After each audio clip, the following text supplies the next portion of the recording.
ஹல்லேலூயா, ஹல்லேலூயா. கர்த்தர் நல்லவர். கர்த்தருடைய பரிசுத்த நாமத்துக்கு மகிமை உண்டாவதாக. நம்ம ஒரு சாட்சி சொல்லணும். நேற்று 2 நாளாக சின்ன ரொம்ப சீக்காகவே இருந்தால் நேற்று தினம் பார்த்தீங்கன்னா ரொம்ப எல்லாருக்கும் சின்ன தூள் பை மாதிரி முடியாமல் தான் இருந்தோம். ஆனால் கர்த்தர் கிருபையாக பலப்படுத்தினார். உங்களோட ஜெபம் நிச்சயமாக ஒரு பெரிய விடுதலை கொண்டு வந்தது. உங்களோட ஜெபத்துக்காக நன்றி. அதை அழைத்து விசாரித்தீர்கள், மெசேஜ் பண்ணுவீங்க. உங்கள் எல்லாரையும் ஆசிரிப்பாராக நண்பர்களுக்காக கடமைப்பட்டிருக்கேன். கர்த்தர் எல்லாரையும் பொருளுடைய தாங்கும்படி கர்த்தர் கிருபை செய்வாராக. ஆமென். நம்முடைய சிந்தனைக்காக மத்தேயு சுவிசேஷம் 18வது அதிகாரம் 1வது வசனத்திலிருந்து 4வது வசனம் வரை நம்ம வாசிக்கலாம். Matthew chapter. வந்து பரலோக ராஜ்யத்தில் எவன் பெரியவனாய் இருப்பான் என்று கேட்டார்கள். இயேசு ஒரு பிள்ளையை தம்மிடத்தில் அழைத்து அதை அவர்கள் நடுவே நிறுத்தி, நீங்கள் மனம் திரும்பி பிள்ளைகளைப் போல் ஆகாவிட்டால் பரலோக ராஜ்யத்தில் பிரவேசிக்க மாட்டீர்கள் என்று மெய்யாகவே உங்களுக்கு சொல்லுகிறேன். ஆகையால் இந்த பிள்ளையை போல தன்னை தாழ்த்துகிறவன் எவனோ அவனே பரலோக ராஜ்யத்தில் மிக பெரியவனாய் இருப்பான். ஹல்லேலூயா. ஆமென். ஹல்லேலூயா. சீசர்கள் ஆண்டவரிடத்துல ஒரு கேள்வி வைக்கிறாங்க. என்ன கேள்வி? பரலோக ராஜ்யத்துல யார் பெரியவனாய் இருப்பார் என்று ஒரு கேள்வியை வைக்கிறாங்க. சீசர்களை ஆண்டவர் அழைத்து தம்மோடு கூட அவர் போகிற இடங்களெல்லாம் ஊழியத்தின் பாதையிலும் அற்புதங்களையும் அதிசயங்கள் எல்லாம் செய்யும் பொழுது கர்த்தரை அழைத்து கொண்டு போய் கிருபையாய் ஊழியத்தின் பாதையில அவர்களுக்கு அநேக காரியங்களை கற்றுக் கொடுத்தாலும் சில நேரங்களில் சில கேள்விகளை சீசர்கள் ஆண்டவரிடத்துல வைத்தார்கள். அப்படி சீசர்களால் கேட்கப்பட்ட ஒரு பெரிய கேள்விதான், யார் பரலோக ராஜ்யத்துல பெரியவனாய் இருப்பான்? ஆமென். யார் பெரியவன்? Greatest in the kingdom of heaven. அப்போ பெரியவன் யார்? இன்றைக்கு எங்க பார்த்தாலும் எல்லாருக்கும் என்ன ஒரு ஆசைன்னா, எல்லாரை விடவும் தான் பெரியவனாக இருக்க வேண்டும். அது சபையாக இருக்கட்டும், குடும்பமாக இருக்கட்டும், உறவுகளாக இருக்கட்டும், தேசங்களாக இருக்கட்டும். இன்றைக்கு உலகத்துல எதற்கு போட்டின்னு கேட்டீங்கன்னா, அவனை விட நான் பெரியவன், மற்றவனை விட தன்னை பெரியவராக காட்டிக்கொள்ள வேண்டும் என்கிறதான ஒரு பெரிய ஒரு கிரியைகளுக்குள்ள இந்த உலகம் போய்கொண்டு போதை நான் பார்க்க முடியும். அந்த ஆண்டவராகிய இயேசு கிறிஸ்துவை பாருங்க, தெளிவாக ஒரு சத்தியத்தை சீசர்கள் மூலமாக நமக்கு எழுதி வைத்தார். ஆனா மத்தேயு சொல்லும் பொழுது பரலோகத்திலே யார் பெரியவர் என்கிறதான ஒரு கேள்வி அவர்கள் வைத்தார்கள். இதை மார்க் எழுதின சுவிசேஷம் 9வது அதிகாரம் 35வது வசனத்தை வாசிங்க. அப்பொழுது அவர்கள் 34 வசனம். அதற்கு அவர்கள் பேசாமல் இருந்தார்கள். ஏனெனில் அவர்கள் தங்களுக்குள்ளே யார் பெரியவன் என்கிறதான ஒரு பெரிய வாக்குவாதம் அவர்களுக்கு இருந்தாயிற்று. சீசர்கள் கூட தான் இருக்கிறாங்க, ஆண்களுடைய கூட நடக்கிறாங்க, அவருடைய கிருபையிலே வளர்றாங்க, அவரை பார்த்து ஊழியத்தின் பாதையில் எல்லா காரியத்தையும் தெரிந்து கொள்றாங்க. ஆனா இவங்களுக்குள்ள என்ன ஒரு பிரச்சனைன்னு கேட்டீங்கன்னா, இவர்களில இந்த 12 பேர்லையுமே யார் பெரியவன்? ஒருவருக்கு ஒருவர் போட்டி, ஒருவருக்கு ஒருவர் சிந்தனையில கேட்கிறாங்க. ஒரு இவன் பெரியவனா இருக்குமோ, இல்ல பேதுரு எப்பொழுதும் ஆண்டவர் கூட இருக்கிறார், யாக்கோபு யோவான் ஆண்டவர் கூட எல்லா இடங்களிலும் ஆண்டவர் இயேசு கிறிஸ்து அழைத்து கொண்டு போயிருக்கிறார், ஒருவேளை இவர்கள் பெரியவராக இருப்பார்கள் என்று சொல்லி தங்களுக்குள்ளே ஒரு பெரிய ஒரு கேள்வியோடு நடந்தார்கள். ஆனா யாருமே இந்த கேள்வியை இயேசுவிடத்திலே கேட்பதற்கு துணியவில்லை என்று சொல்லி மார்க்ல நம்ம வாசிக்கிறோம். 9வது அதிகாரத்துல வாசிக்கிறோம். அடுத்த லூக்கா 22வது அதிகாரம் 24வது வசனத்திலிருந்து 26வது வசனம் வாசிக்க பார்க்கலாம். லூக்கா 22வது அதிகாரம். அன்றியும் தங்களில் எவன் பெரியவனாய் இருக்கிறான் என்று அவர்களுக்குள்ளே வாக்குவாதம் உண்டாயிற்று. 3 சுவிசேஷ புஸ்தகம். ஏன் இந்த 3ஐ வாசிக்க வைத்தோம் அப்படின்னா, இந்த 3ஐ நீங்க தெரிந்திருக்கணும். இந்த 3 காரியத்தை நீங்க பார்க்கும் பொழுது மத்தேயு எழுதுறாரு, பரலோக ராஜ்யத்தில் யார் பெரியவர் என்கிற ஒரு எண்ணம் உண்டாயிடுச்சு. மார்க்லை லூக்காலை பார்க்கும் பொழுது தங்களுக்குள்ளே யார் பெரியவர் என்று உண்டாயிடுச்சு. இந்த 12 சீஷர் யாரும் கேட்டீங்கன்னா, ஆண்டவருடைய வசனத்தை கேட்டு ரட்சிக்கப்பட்டு ஞானஸ்நானம் எடுத்து கர்த்தரை பின்பற்றி நடக்கிற தேவனுடைய சீஷர்கள். கர்த்தருடைய ஊழியத்திற்கு என்று சொல்லி இந்த உலகத்திலிருந்து வேறு பிடிக்கப்பட்டு கர்த்தருக்கு வைராக்கியமாய் வாழும்படி அழைக்கப்பட்ட அப்போஸ்தலர்கள். இவர்களுக்குள்ள ஒரு பெரிய ஒரு கேள்வி இதயத்துக்குள்ள ஆளுகை செய்தது. 12 பேரையும் கர்த்தர் ஒரே மாதிரி நடத்துறாரு. ஒரு இடத்திலேயும் ஆண்டு காட்டிக்கல, பட்சபாதம் உள்ள ஆண்டவராக செயல்படவே இல்லை. எல்லா இடத்திலையும் 12 பேருக்கு ஒரே மாதிரியான உபதேசம் தான். அற்புதங்கள் அதிசயங்கள் எல்லாம் ஒரே மாதிரி தான். தேவனுடைய வார்த்தை ஒரே மாதிரி தான். அவங்க நடத்துகிற விதம் எல்லாம் ஒரே மாதிரி தான்.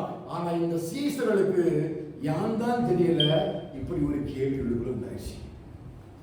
யார் பெரியவர்? இன்னைக்கு சபைகளை பாத்தீங்கன்னா, தொழில்களை பாத்தீங்கன்னா, வேலை பார்க்கிற இடங்களை பாத்தீங்கன்னா, இது மிக முக்கியமான ஒரு பெரிய வாக்குவாதம் என்னன்னா, ஒருவருக்கு ஒருவர் மற்றொருவரை விடவும் தன்னை பெரியவனாக காண்பித்துக் கொள்ளக்கூடிய விதம், தன்னை பெரியவனாக காண்பிக்க வேண்டும் ஒரு ஆதங்கம்.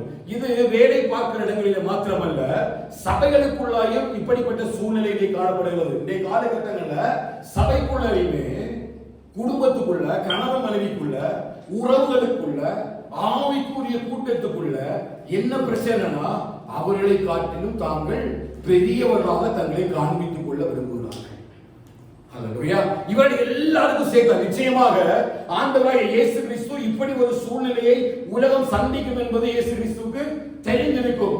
நிச்சயமாக ஒரு சபை அல்லது ஒரு ஃபெலோஷிப் அல்லது ஒரு குடும்பம், உறவுகள் இங்க பேசப்படுறது எல்லாமே யாருக்குன்னு கேட்டீங்கன்னா தேவனுடைய பிள்ளைகளுக்காக தான். நம்ம வெளியில உள்ளவங்களை பற்றி பேசல. ரட்சிக்கப்பட்டு ஞானஸ்நானம் எடுத்து 3 வருஷம் ஆண்டவராகிய இயேசு கிறிஸ்துவோட கூடவே இருந்து அங்க ஒரு வேதாகம கல்லூரியில பயின்று தேவனுடைய சத்தியத்தை அறிஞ்சு நல்ல அந்நிய பாஷை பேசி ஜெபித்து ஆவிக்குள்ள நடக்கிற இந்த சீசர்களுக்குள்ளதான் இப்படி ஒரு எண்ணம். அதை ஆண்டவர் அறிந்து இவர் 2 விதமாக எடுத்துக்கலாம். ஒன்று, பரலோக ராஜ்யத்தில் யார் பெரியவராக இருக்கிறார் என்கிற பதிலையும் ஆண்டவர் மத்தேயுவில் எழுதுகிறாரு. தங்களுக்குள்ள யார் பெரியவர் என்று எழுதுகிறார் அந்த பதிலையும் இந்த மார்க்கு சுவிசேஷத்தையும் லூக்கா எழுதின சுவிசேஷத்தையும் தெளிவாக ஆண்டவர் எழுதி வைத்திருக்கிறார். ஆனால் இவர் எழுதும் பொழுது அதற்கான பதிலை கொடுக்கும் பொழுது ஒரே ஒரு காரியத்தை தான் முன்வைக்கிறார். அது யாருன்னு கேட்டீங்கன்னா, ஒரு சிறு பிள்ளை. நீங்க 3 சுவிசேஷத்தை நீங்க கொஞ்சம் ஆராய்ந்து பார்த்தீங்கன்னா கேள்வி 2 விதமாக இருக்கிறது. ஒன்று, மத்தேயுவில பரலோக ராஜ்யத்தில் யார் பெரியவர் என்கிற ஒரு கேள்வி. மார்க்கு புஸ்தகத்திலேயும் லூக்கா புஸ்தகத்திலேயும் தங்களுக்குள்ள யார் பெரியவர் என்கிற ஒரு கேள்வியை சீஷர்கள் வைக்கும் பொழுது ஆண்டவருடைய பதில் எப்படி வந்ததுன்னா, ஒரே ஒரு பதில் தான். ஆண்டவர் எதை செய்கிறார் என்று சொன்னால், ஒரு சிறு பிள்ளையை எடுத்து அவர்கள் முன்பதாக நிற்க வைத்து. இப்ப மத்தேயு 18 திருப்பிக் கொள்ளுங்கள். இந்த பகுதியில் இருந்து தான் நம்ம இந்த வார்த்தையை நம்ம இன்னைக்கு தியானிக்க போறோம். இந்த 3வது வசனம் 2 வாசிங்க. அழைத்து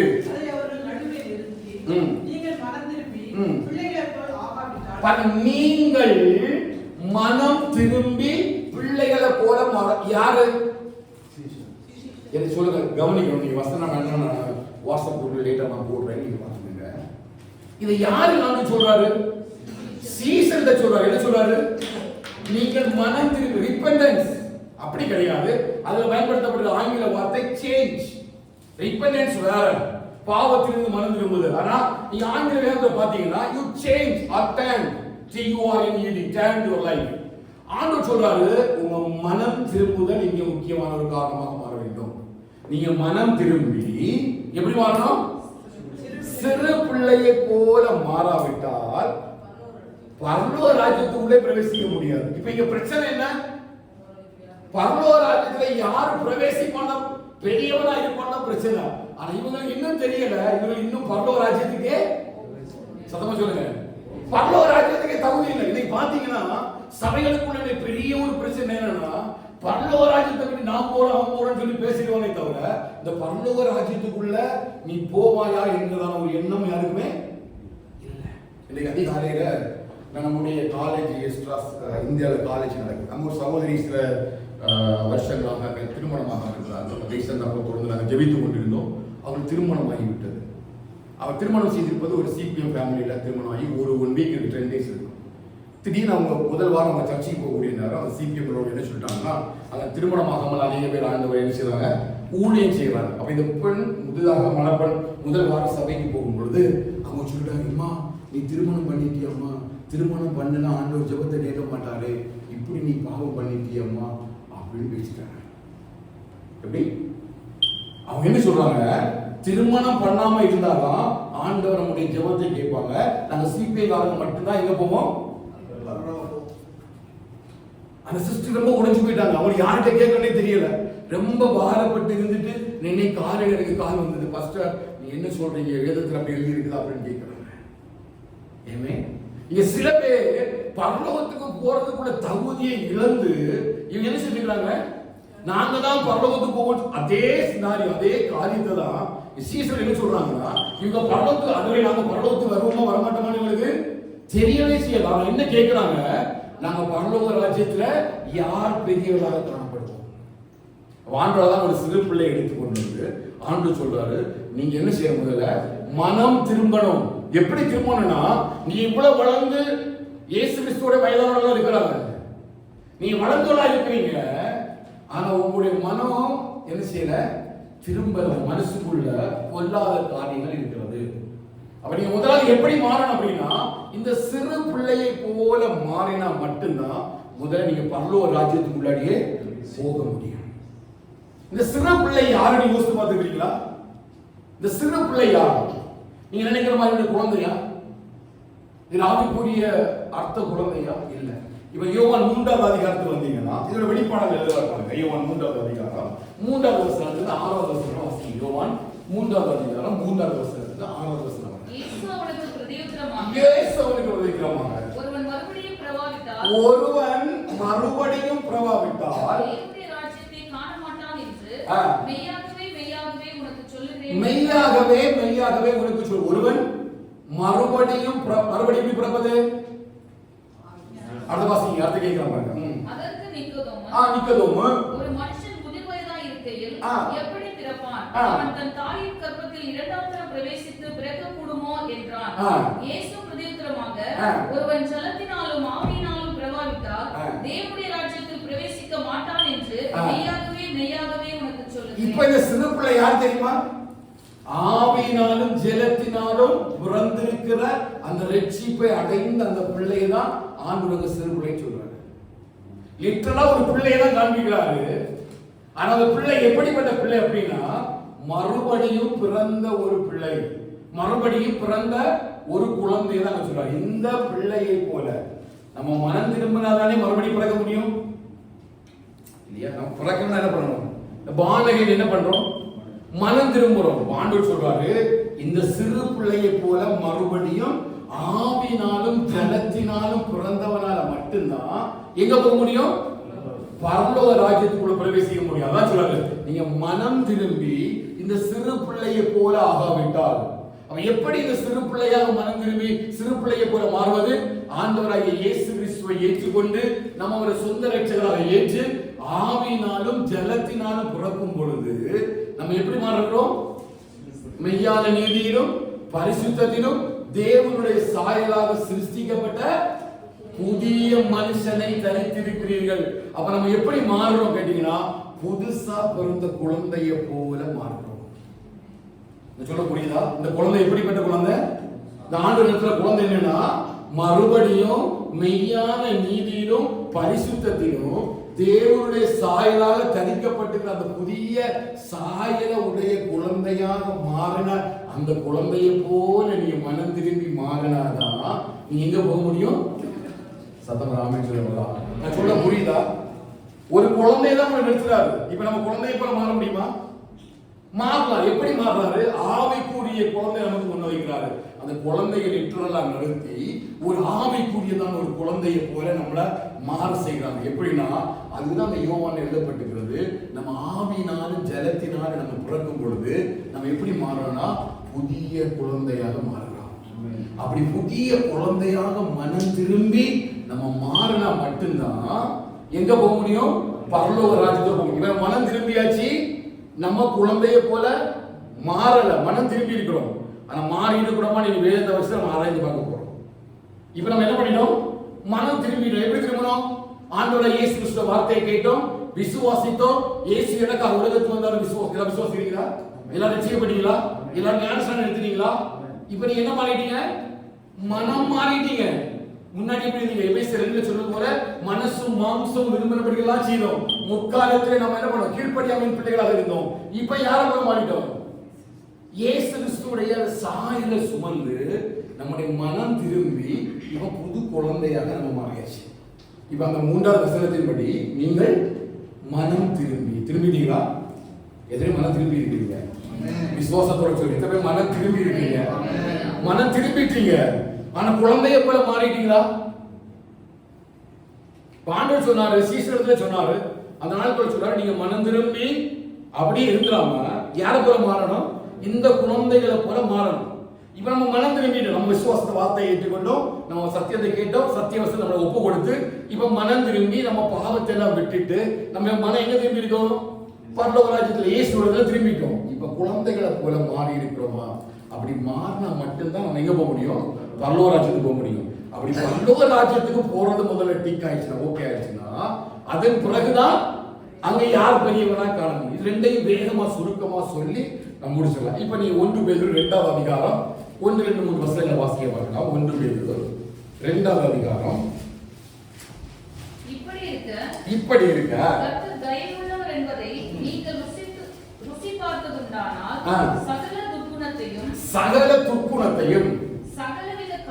கபடத்தையும் வஞ்சகங்களையும் பொறாமைகளையும் சகலவித புறங்கூறுதலையும் ஒழித்துவிட்டு நீங்கள் ரட்சிப்புக்கென்று வளரும்படி புதிதாய் பிறந்த குழந்தைகளைப் போல திருவசனமாகிய களங்கமில்லாத ஞானப்பாலின் மேல் வாஞ்சியாய் இருங்கள். சகலவித புறங்கூறுதலையும் ஒழித்துவிட்டு நீங்கள் ரட்சிப்புக்கென்று அப்படி எழுதியிருக்கா?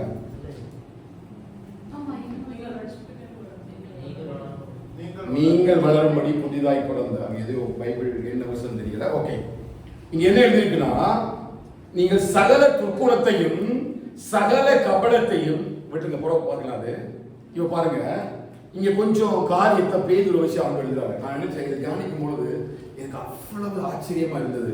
ஆண்டவர் அங்க சொன்ன அந்த சிறு குழந்தையை போல மாறுவதை யாரின் வெளிப்பாடு காட்டுறான்னா பேதுரு காட்டுறாரு.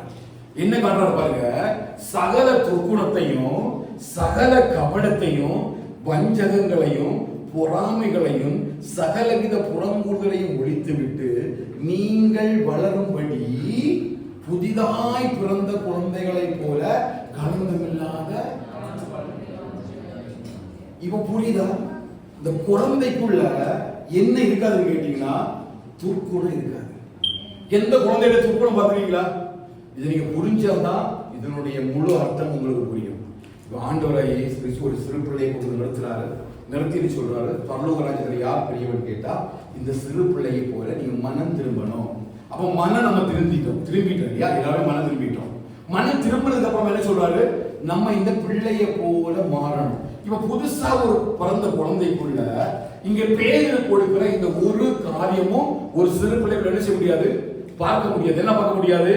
சகல துர்க்குணத்தையும் சகலவித கபடத்தையும் வஞ்சகங்களையும் பொறாமைகளையும் சகலவித புறங்கூறுதலையும் ஒழித்து விட்டு. அப்ப இது எல்லாமே யாருக்குள்ள இருக்காது? சொல்லுங்க, யாருக்கு இருக்காது? ஒரு சிறு குழந்தைக்குள்ள இவ்வளவு விதமான காரியங்கள் இருக்காது.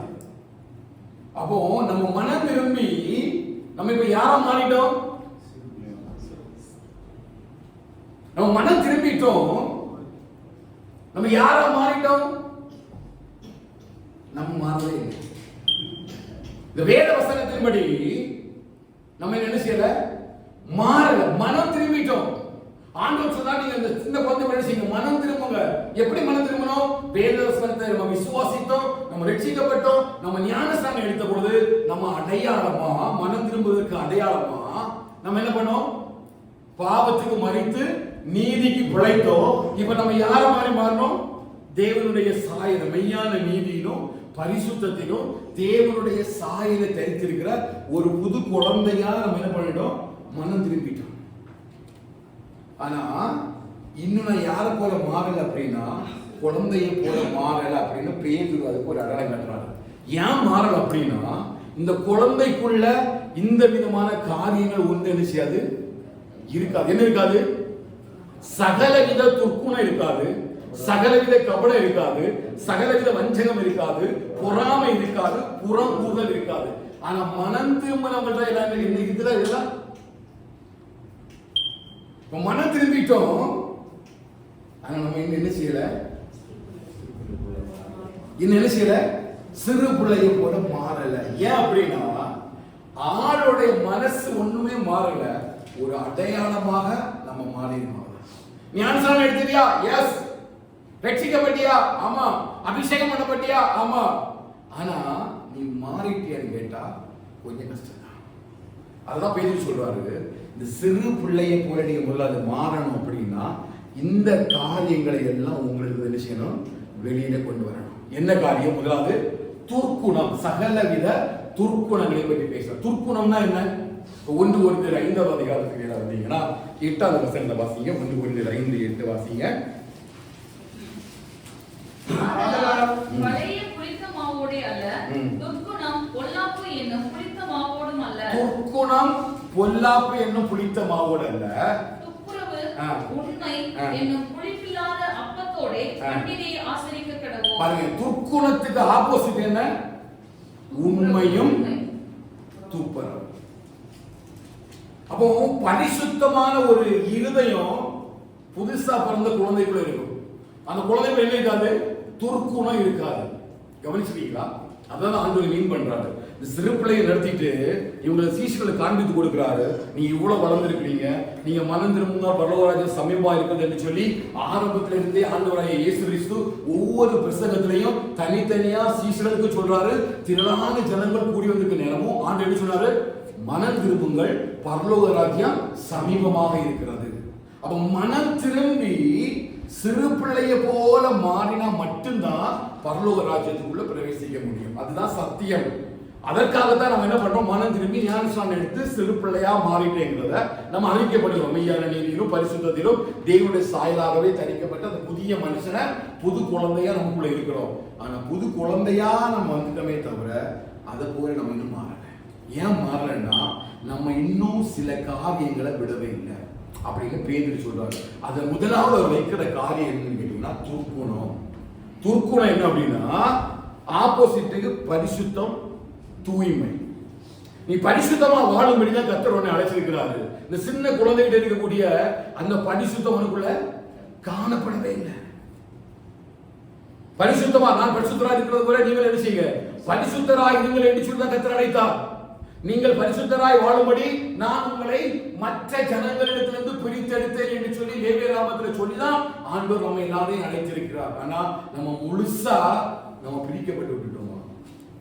முழுசா இந்த குழந்தையை போல பரிசுத்தமான ஒரு இருதயத்தை நம்ம வாழ்க்கையில வச்சிருக்கிறோம். அதான் பேதுரு சொல்றாரு, முதல்ல நீங்க அந்த களங்கம் இல்லாத ஞான பாலி மேல நீங்க வாஞ்சியா இருக்கணும். அப்படின்னா நீங்க நிறைய பேருக்கு திருவசனமாகிய களங்கம் இல்லாத ஞான பாலி மேல என்ன இல்லை, வாஞ்சை இல்ல. எத்தனை பேர் 2 மணி நேரம் 3 மணி நேரம் பைபிள் படிக்கிறோம் சொல்லுங்க? ஒரு 2 சாப்டர்ஸ் 3 சாப்டர்ஸ் நம்மளால படிக்க முடியல. ஏன்? வாஞ்சை வரல, விருப்பம் இல்ல, எண்ணம் இல்ல. ஏன் அப்படின்னா இங்க சில காரியங்கள் இன்னும் என் இருதயத்திலிருந்து எடுக்கப்பட வேண்டியிருக்கிறது. அதுல ஒரு காரியத்தை தான் பேதுரு எழுதுகிறாரு, இந்த துர்க்குணத்தை உங்களை விட்டு மாற்றுங்க.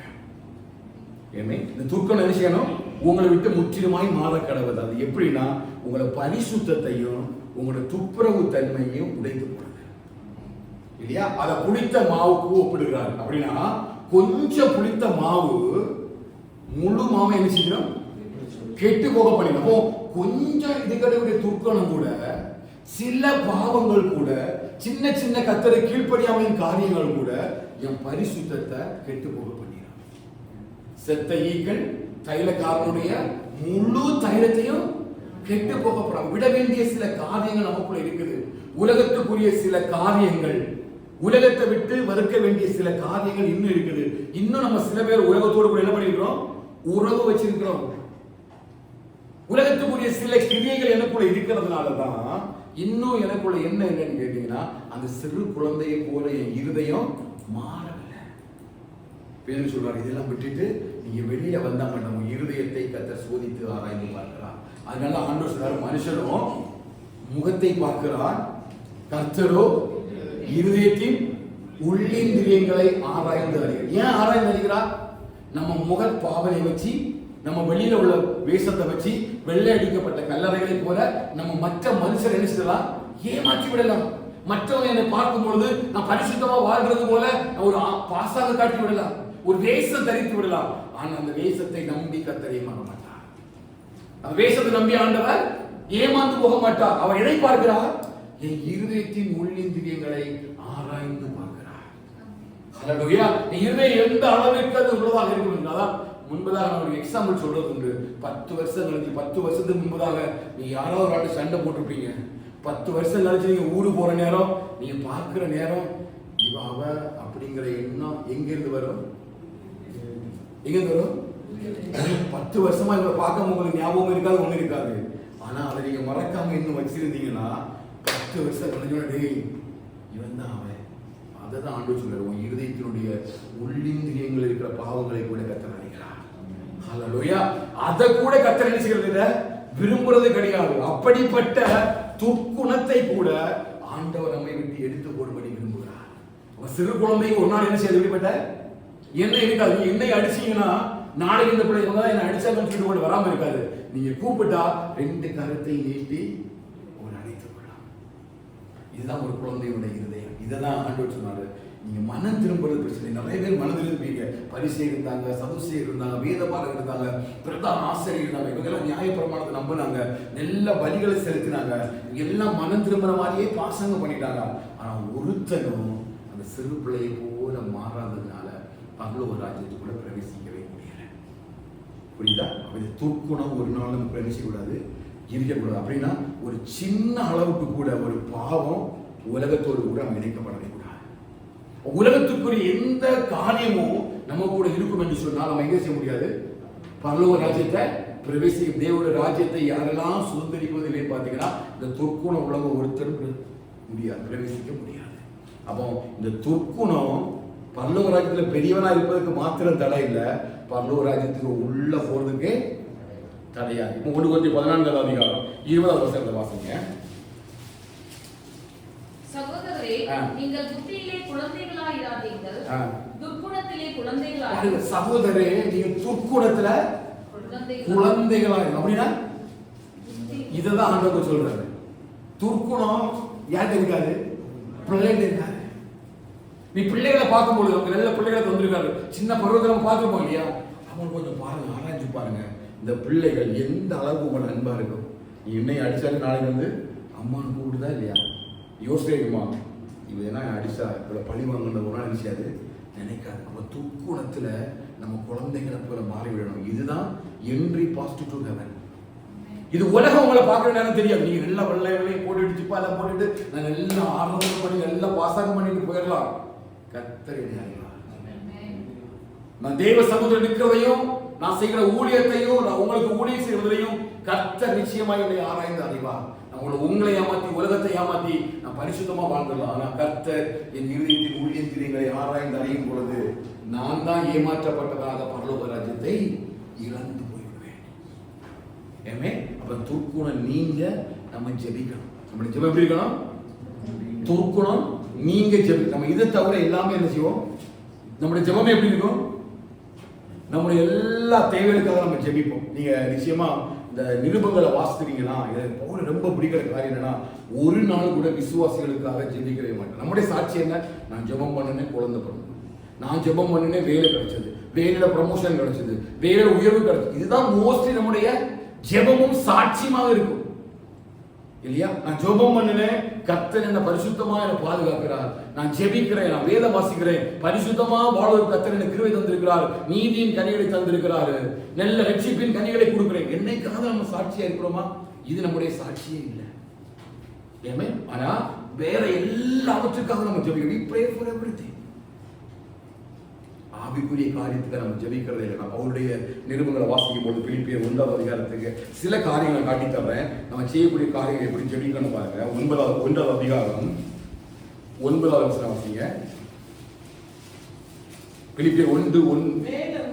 உத்தமமானவைகளை நீங்கள் ஒப்புக்கொள்ளத்தக்கதாக உங்கள் அன்பானது அறிவிலும் எல்லா உணர்விலும் இன்னும் அதிகமாய் பெருகவும் தேவனுக்கு மகிமையும் துதியும் உண்டாகும்படி இயேசு கிறிஸ்துவினால் வருகிற நீதியின் கனிகளால் நிறைந்தவர்களாகி நீங்கள் கிறிஸ்துவின் நாளுக்கென்று துப்புரவானவர்களும் இடரலற்றவருமாய் இருக்கவும் வேண்டுதல் செய்கிறேன். யாருக்கு வேண்டுதல் செய்கிறார்? அப்போஸ்தலர் பவுல் சிறைச்சாலையில் இருந்து யாருக்காக ஜெபிக்கிறாரு? சபைக்காக ஜெபிக்கிறாரு. சபையில் அவருடைய ஜெபம் என்ன? நீங்க அவருடைய அன்பிலையும் உணர்வில பெருக நீங்க என்ன பண்ணணுமா?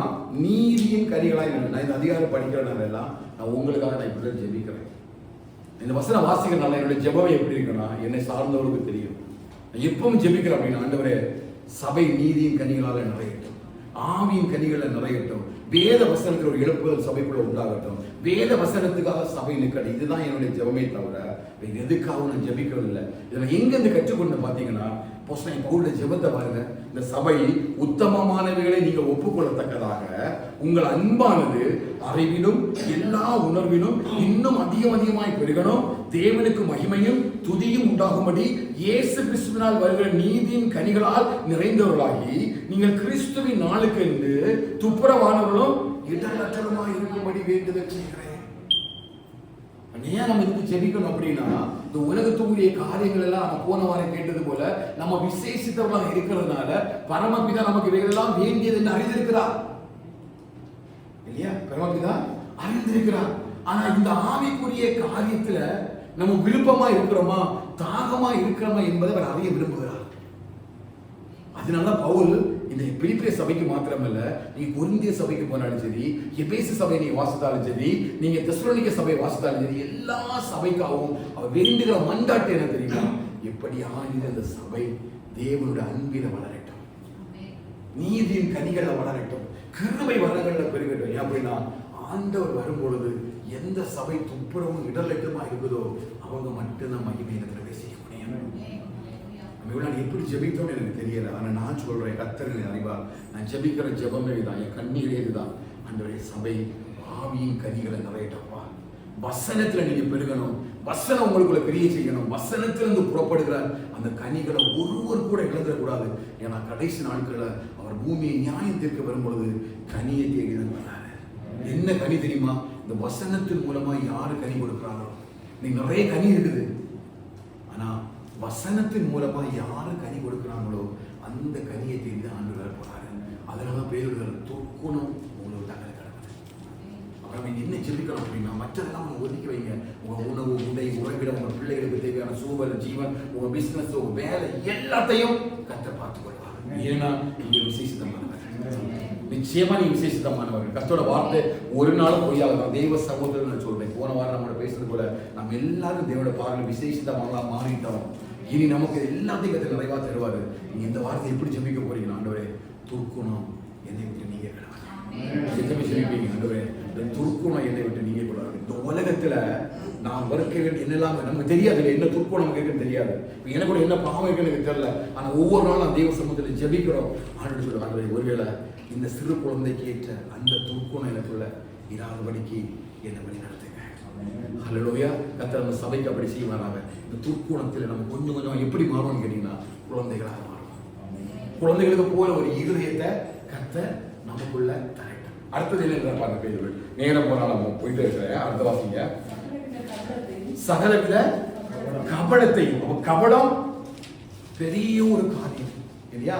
அப்போஸ்தலர்கள்ல பிசாசு பிடிச்சி ஒருத்தன் இருக்கிற பவுல் சொல்றாரு, எல்லா கபடமும் நிறைந்த கேட்டின் மகனே அப்படின்னு பேசுவார் இல்லையா? அப்போஸ்தலர் 13:10 வாசிங்க.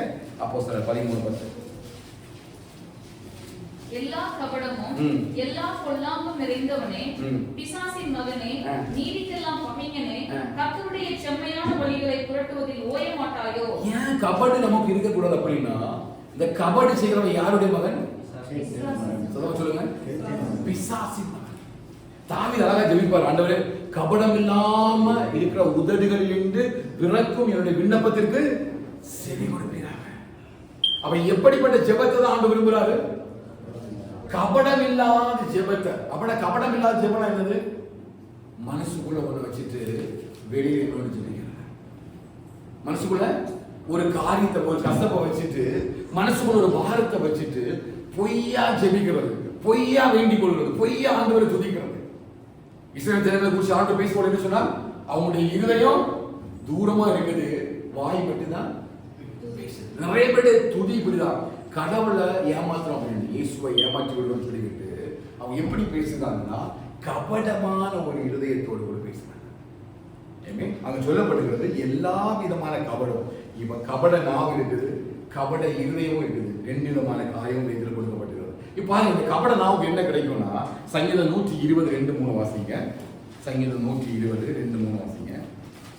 கபட நாவே, உனக்கு என்ன கிடைக்கும்? உனக்கு என்ன செய்யப்படும்? என்ன செய்யப்படும்? பலவானுடைய கூர்மையான அம்புகளும் சூறை செடிகளை எரிக்கும் தளருமே கிடைக்கும்.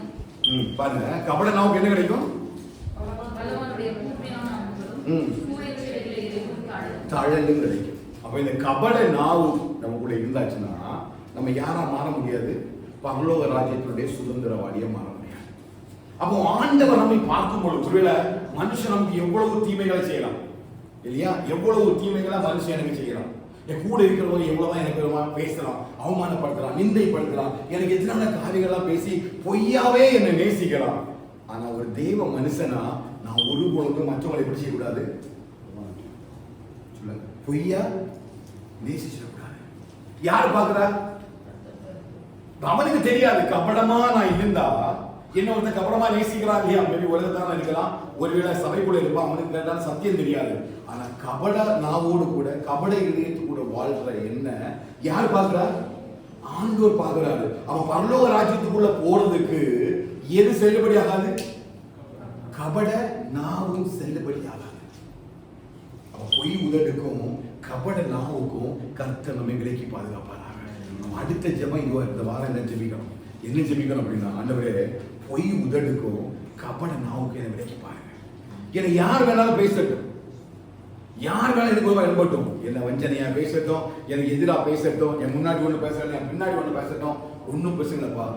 நான் இந்த கபடத்தை நான் செய்யக்கூடாது. நான் இவங்க முன்னாடி ஒன்று பேசிட்டு இவங்க பின்னாடி நான் பேச மாட்டேன். ஏன்னா ஒருவேளை அவங்கள ஆண்டு பார்க்கறதுனாலும் கர்த்தர் என்ன செய்யறேன்? என்ன புரியுதா? சொல்ல புரியுதா? அப்ப இந்த சின்ன சின்ன காரியங்களை தான் ஆண்டவர் சீசருக்கு சொல்றாரு. இந்த கபடு இதயம் உள்ளவன் ஒருத்தர் நினைச்ச முடியாது, போக முடியாது. யோபு சொல்வாரு, கபடு உள்ளவன் என் வீட்டுல குடியிருப்பதே கிடையாது, நான் அவனை நினைச்ச மாட்டேன், என் வீட்டு கூட வச்சுக்கவே மாட்டேன். கபடு உள்ள இருதயத்தை நாவையும் யார் வருகிறான்னு பாத்தீங்கன்னா ஆண்டவர் வருகிறார். இது யாருக்குள்ள இருக்காது? சிறு பிள்ளைகளுக்குள்ள இருக்காது. அப்ப சிறு பிள்ளைகளை போல நம்ம மாறணும்னா முதல்ல துர்க்குணத்தை விடணும், ரெண்டாவது என்ன பண்ணணும்? இந்த கபடமான காரியங்களை விடணும். அது மாற உள்ள மாறும். இப்ப அப்போஸ்தலர் 2:46 வாசிங்க.